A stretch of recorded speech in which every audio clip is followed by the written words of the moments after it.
Hello. Hello, police. Yeah, what's the problem, sir? We just drove down our farm track. Yeah. Go and feed our pheasants. We come across a Range Rover with 3 people in it. Yeah. It appears that they're dead. I don't know what's happening. Blood in the motor all over them.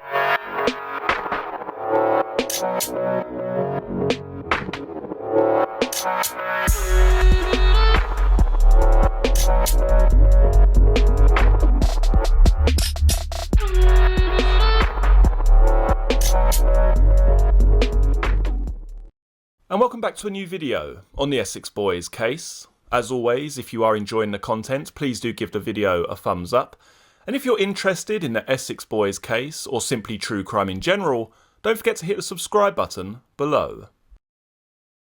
I was feeling a bit brave when I went to bed, so I switched the phone off.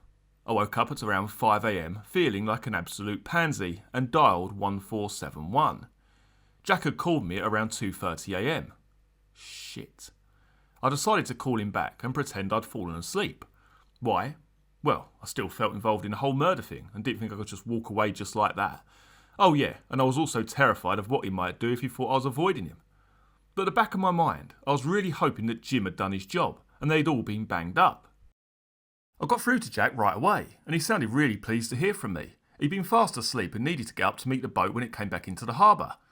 Is everything okay? I asked softly. Yeah, said Jack brightly, everything's fine. No problems at all. You can pick your Land Rover up whenever you want, it's over at Mick's. Okay, will do, I said and put the phone down. Then I swore to myself over and over until Sandra woke up and asked what I was going on about. My workmate Colin was due round at any time, so I thought I might as well take advantage of the extra pair of hands and pick up the Land Rover right away. Once he arrived, I drove the 2 of us over to Mick's in the Jag, and then the 2 of us headed back towards Braintree in our little 2-car convoy. I'm not the paranoid type, but as we were on our way back, I had this feeling I was being followed. I knew it didn't make any sense. I mean, I hadn't done anything, but just had this weird prickly sensation on the back of my neck. But every time I thought I'd spotted a car that was tailing me, it would turn off or something, so I guessed it was all just in my mind and soon forgot about it. As we were heading back, just before 5:30 AM, my phone went off. It was Mick on his mobile. We're fishing at sea. It's been a good night. We'll see you later on. Jack's going to get us out, he said. Cheers, Mick. See you later, I replied. Then I started swearing to myself again. Up until that moment, I was hoping that maybe Mick had been arrested and Jack didn't know about it. No such luck. There were so many red faces at the Monday morning police and customs briefing, it looked like a clown convention. The operation had been meticulously planned, hugely expensive, and swallowed valuable resources and manpower. But it also looked like being a complete failure. Undercover officers had watched as Steele had met Womes at G&T Commercials and picked up the boat. They had seen the boat being filled up with petrol and Steele, driven by Nicholls along with Gwinnett, arriving to meet Womes. They had followed the party down to the marina and seen the boat launched. From there, a spotter plane with thermal imaging camera equipment had followed the boat as it crossed the channel and eventually moored off the coast of Belgium in Blankenberg. The plane had to break off to refuel. Normally, 2 would be used on this sort of operation, but 1 had a fault. It resumed a couple of hours later and picked up the boat on its way back to England. So far, so good. For the first time, thanks to the plane, customs were able to see where Steele landed his boat, just along from the pier at Clacton. We'd always assumed it would have been somewhere a bit more remote, says Bill Davidson. Anyone walking along the promenade would have been able to see what was going on, but the advantage to Steele was that he could see anyone coming. There was no place to park up for effective surveillance, and no way of surprising him. I imagine Steele really liked the idea of being so open about it. There was always an element of bravado with everything he did. Once the landing point had been established, customs had expected the remainder of the operation to be plain sailing. They thought the most likely scenario was that the 3 men would unload the boat and carry the drugs up the beach to a waiting vehicle. Instead, Womes drove the car right onto the beach itself, right up to the waterfront, and unloaded the car there. Within seconds, he was driving off again. A police team attempted to follow him, but he was soon lost in the night. The whole operation was starting to fall apart. He caught us on the hop, says Bill Davidson. The plan had always been to wait until the drugs were landed and arrest the vehicle loaded with the drugs, and then wait until the boat came back to the harbour and pick up the rest of the gang. We could have gone in when the drugs were being unloaded, but that would have given Steele an easy escape route. All he would need to do is start the boat's engine and head out to sea. Even with our fastest cutters, we'd never have caught him. The surveillance team had worked virtually non-stop for 36 hours, but had nothing to show for it. They had no drugs, no idea where they were being kept, no evidence of drugs even being smuggled. The decision was taken to put all the remaining sources on Nicholls. He had played no part in the drugs operation since the previous afternoon, and both Story and Davidson had a strong hunch that he would pick up some cannabis the following day. Easy to follow and far too lazy to bother with any of the anti-surveillance techniques that Mick had patiently taught him, Nicholls was an easy target. He was also their last hope. Darren Nicholls states, "By the time I got back home, I was so depressed about the fact that yet another drug run had been allowed to slip by that I couldn't be bothered to do any work, at least not until later. I sent Colin home and went back to bed. Mick phoned me a bit later and asked me to go round at 1 p.m. All the way there, I still got the feeling that someone was watching me. I was almost 100% certain that the police were watching me. Eventually it got so bad that I phoned Jim. 'Oi, am I under surveillance? Are you lot following me?' 'No, don't be stupid, Darren,' came the reply. 'You're just being paranoid.' 'No, I don't think so, mate. I'm sure I'm being surveyed. I've been paranoid before and it doesn't feel anything like this. I'm telling you, Darren, you're not being followed. If you were, I'd tell you, wouldn't I? I mean, I'm not going to mess you up, am I? You're on our side, just relax.' 'All right. Listen, though, the shipment came in last night. I'm just going over to pick up my share.' 'I know,' said Jim. 'Mick's got it in his mum's garage. He hasn't even bothered to lock it. Don't worry, everything's under control. Relax.' I tried my best, but it wasn't quite good enough. In fact, I'd been so distracted I completely forgot to ask Jim how he knew where the drugs were. It almost sounded like he'd been over there himself to check it out. Maybe something was going to happen after all. When I eventually arrived at Mick's, he was sitting in a chair by his caravan at the front of Meadow Cottage. He asked how much Puffer wanted to take away with me. 'I've got 10 if that's okay, but there's more if you want it.'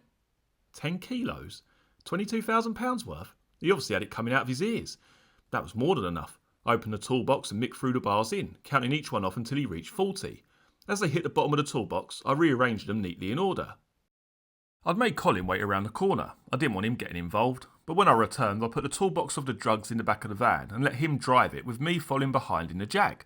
We set off for home and I phoned Sandra to let her know what time I'd be back. Just as I put the phone down, Mick called. He sounded really frustrated, like he'd been working himself up into a frenzy. He asked if there'd been anything in the Land Rover when I'd picked it up that morning. I told him there wasn't, that I'd checked it carefully and it was completely empty. Mick launched into a furious torrent of swear words down the line. 'What's wrong?' I asked, totally confused. 'Why do you want to know?' I could hear Mick's breathing getting harder and harder. 'Because I fucking lost something, that's why!' Then he hung up. It only took me a few seconds to realise it must have been some of the drugs that had gone missing.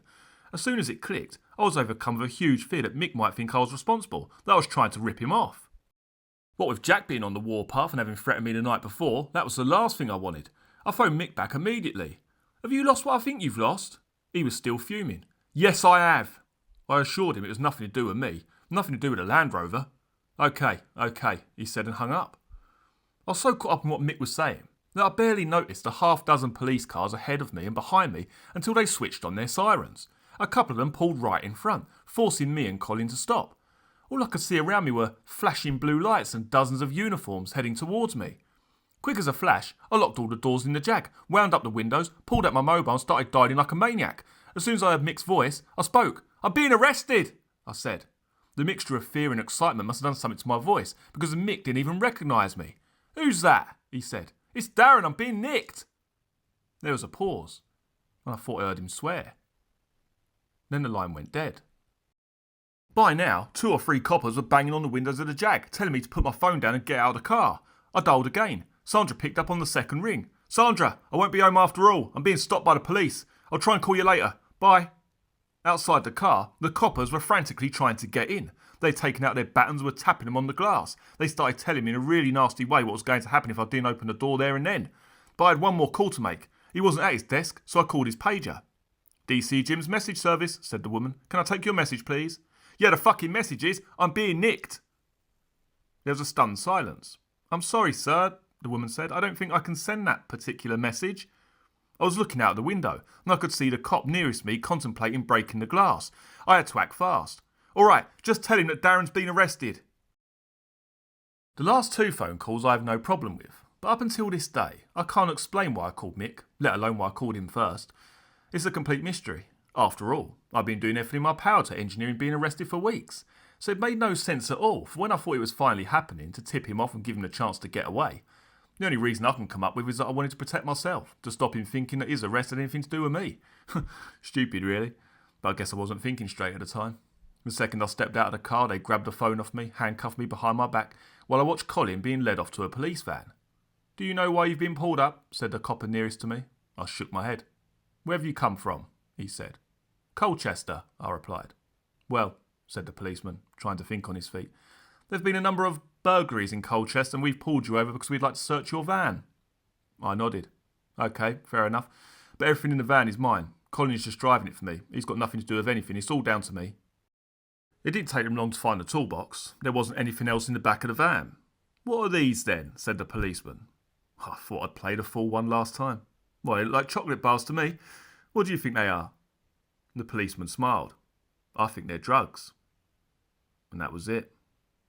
I was arrested on the spot. You've been listening to Blogs 19, written by Tony Thompson. This book is available to purchase online at Amazon and other online book retailers. Many thanks for joining me for this video. Very shortly you'll be able to see some other videos from the channel, including the Essex Boys playlist, which has all of the videos concerning this case in one convenient folder. If you like this video, please do give it a thumbs up. If you're new to the channel, please consider subscribing. I look forward to seeing you all again in the next video. Take care. Cheers.